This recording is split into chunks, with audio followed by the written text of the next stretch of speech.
Hello friends, ഇന്ന് April 2, 2026 മാർക്കറ്റിനെ സംബന്ധിച്ചിട്ട് ഒരു വലിയ നെഗറ്റീവായിരുന്നു ഓപ്പണിംഗ്. കാരണം നമ്മൾ വളരെ ഓപ്റ്റിമിസത്തോടു കൂടി നിന്നായിരുന്നു. ഡൊണാൾഡ് ട്രംപ് പറയും യുദ്ധം അവസാനിക്കും, അല്ലെങ്കിൽ ഏതെങ്കിലും തരത്തിൽ അമേരിക്കൻ സേനയുടെ പിന്മാറ്റമായിരിക്കും അദ്ദേഹത്തിൻ്റെ അനൗൺസ്മെൻറ്റ് എന്നുള്ളതൊക്കെയായിരുന്നു മാർക്കറ്റിൻ്റെ സെൻറ്റിമെൻറ്റ്സ്. പക്ഷേ നേരെ മറിച്ച് യുദ്ധം തുടരാൻ തന്നെയാണ് തീരുമാനം. ഇറാൻ ശക്തമായി തിരിച്ചടിക്കാനും തീരുമാനിച്ചിരിക്കുന്നുള്ള വാർത്ത വീണ്ടും മാർക്കറ്റിനെ സംബന്ധിച്ചൊരു നെഗറ്റീവ് ടെറിട്ടറിയിലേക്ക് കൊണ്ടുപോയി എന്ന് വേണം പറയാൻ.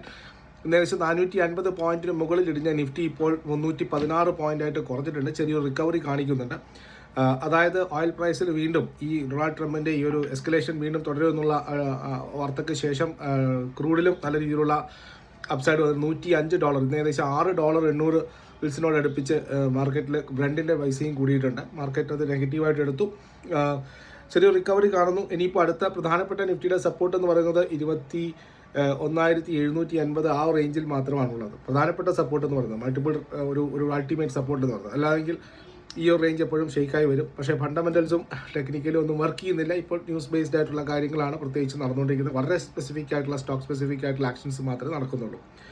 അപ്പോൾ ഇന്ന് വന്നിരിക്കുന്ന ഒരു പ്രധാനപ്പെട്ട റിപ്പോർട്ട് ജെഫ്രിയുടെ റിപ്പോർട്ടാണ്. ജെഫ്രി എല്ലാ മാസത്തിലും ഇന്ത്യ സ്ട്രാറ്റജി എന്ന് പറയുന്ന ഒരു റിപ്പോർട്ട് പുറത്തിറക്കാറുണ്ട്. അപ്പോൾ ഇപ്രാവശ്യത്തെ റിപ്പോർട്ട് വന്നപ്പോൾ കുറച്ച് അട്രാക്റ്റീവായിട്ട് തോന്നി. കാരണം ഈ ഒരു ബെയർ മാർക്കറ്റിലും അവർ വളരെ ബുള്ളിഷാണ് ഇന്ത്യൻ മാർക്കറ്റിൽ.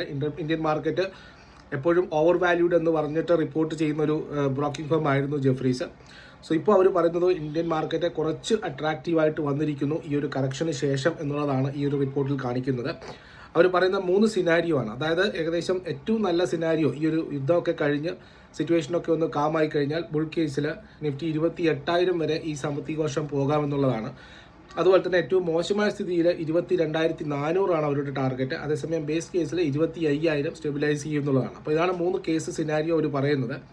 അപ്പോൾ അതിൽ മറ്റൊരു കാര്യം 2027 ചെറിയ ഏർണിങ്സ് പ്രശ്നങ്ങളൊക്കെ കമ്പനികൾ നേരിടാം. Q4ലും Q1ലും തന്നെ ചെറിയ പ്രശ്നങ്ങൾ നേരിടാം. പക്ഷേ ഓൾ ടുഗെദർ 2028 സാമ്പത്തിക വർഷത്തിൽ വലിയ പ്രശ്നങ്ങളൊന്നും ഉണ്ടാകുന്നില്ല. നേരെ മറിച്ചൊരു റീബൗണ്ട് ആയിരിക്കും കാണിക്കുക എന്നുള്ളതാണ്.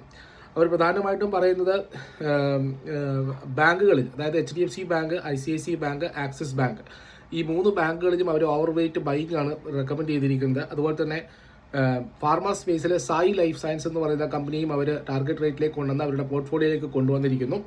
മറ്റൊന്ന് സിമെൻറ്റ്, അതുപോലെ തന്നെ ഓട്ടോ, BPCL പോലുള്ള കമ്പനികളിൽ അവരുടെ ടാർഗറ്റ് റെഡ്യൂസ് ചെയ്തിട്ടുണ്ട്.